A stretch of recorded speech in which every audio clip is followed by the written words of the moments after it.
शरण है।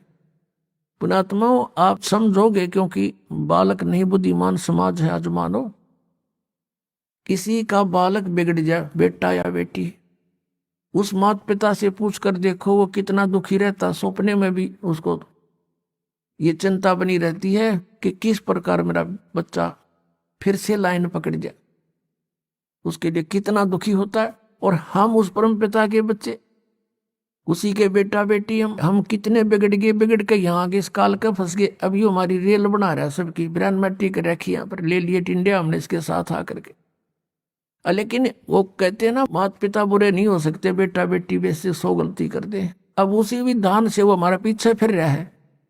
परमात्मा कहते हैं कि जो जन मेरी शरण है, एक बार भी किसी युग में ये भोली आत्मा मालिक से टच होगी, कभी उसके भेजे हुए दास से कभी उपदेश ले लिया, तो फिर वो रह भी गया यहाँ पर, फिर भी मालिक उसके पीछे पीछे फिरता। कभी इसने सद्बुद्धि आ जा, किसी प्रकार फिर से ये लाइन पकड़ दे। तो ऐसा ही एक किसान था। अब उसके पास परमात्मा गए और उसे राम रमी करी, क्योंकि पिछला संस्कार जो होता है उसमें गुण होते हैं। और कभी कभी गंगा स्नान भी करके आते हैं। परमात्मा लगे उन समझाण, काफी देर तक सत्संग किया, समझाया। अब पुण्यात्मा थी, काफी प्रेरित हुआ। महाराज बात तो सच्ची कहो तुम, कहा फिर उपदेश ले लो भाई।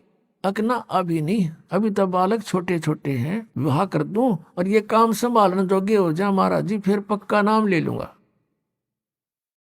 परमात्मा चले गए, साधु रूप में थे। बालक भी विवाह कर दिया बच्चों का, वो सारा कारोबार भी संभाल रहे हैं और पोता पोती भी हो रहे हैं। तब परमात्मा गए, अक भाई भगत अब तो आजा मेरी शरण में। ने बोला महाराज जी तू अच्छा पीछे पड़ा, मेरे छोटे छोटे पोता पोती हैं, बच्चे खेतों में काम करें, इन बालका ने कौन खिलावेगा। इब नहीं माड़े ये बालक ठीक हो जाने दे, पोते पोती माड़े बड़े हो जा थोड़े से, फिर आना। अब वो फिर गए परमात्मा। 5-7 वर्ष के बाद बूढ़े की टिकट कटी पाई, वो मर लिया। अब क्या देखा कि वही व्यक्ति अपने ही घर में बैल बनकर आ रहा है और पुत्र उसने हल में जोड़ रहे। वहां पहुंचे परमात्मा। अब वो बच्चे जाने थे महाराज को कि आओ महाराज जी आगे। कहा गया भाई, बोला भाई डटिए, एक दो बात कर लो तेरे पिताजी तय। वो बच्चा बोला जी पिताजी की तो मृत्यु हो ली। परमात्मा बोले मुझे मालूम है। अब उस बैल के पास गया, कान में कुछ मंत्र से बोले। वो उसने तो मंत्र लागे थे, परमात्मा उसकी भाषा में बोल रहा था।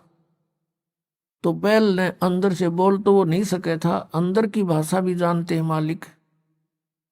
अब परमात्मा ने कहा रहा ईब तो आ जा मेरी शरण में, तेरा यू शरीर छुटवा दूंगा यहीं पर और तुझे मनुष्य जन्म दिवा दूंगा। तेनों क्या महाराज जी तू जा अपना काम करे। अब मेरी जगह पे कोई और बैल आ गया और काम ठीक ना करेगा तो मेरे बड़का का टोटा नहीं हो जाएगा। अब परमात्मा चले गए, भाई ठीक है। कुछ दिनों के बाद क्या हो गया कि वो बैल वाला शरीर भी छूटना ही था, कभी ना कभी मृत्यु होगी। फिर वो बन गया सर्प। अब सांप बनकर इसको याद आती है कि कुछ पैसे जब दबा रखे हैं मैंने, धन पहले जमीन में छुपा दिया करते, चोरी के डरते हैं। चांदी के सिक्के, सोने के जेवरात, आभूषण जमीन में दाब दिया करते।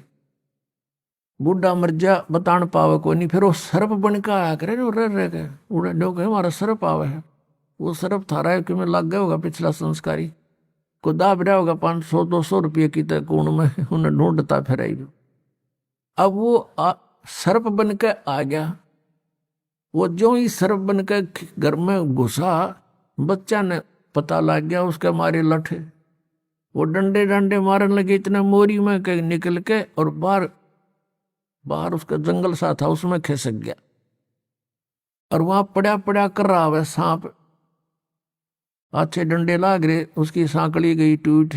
तो परमात्मा आए और वहां बैठ के ने बोले, सुना भगती, अब के सलाह तेरी? ने बोला, जी ले लो शरण में।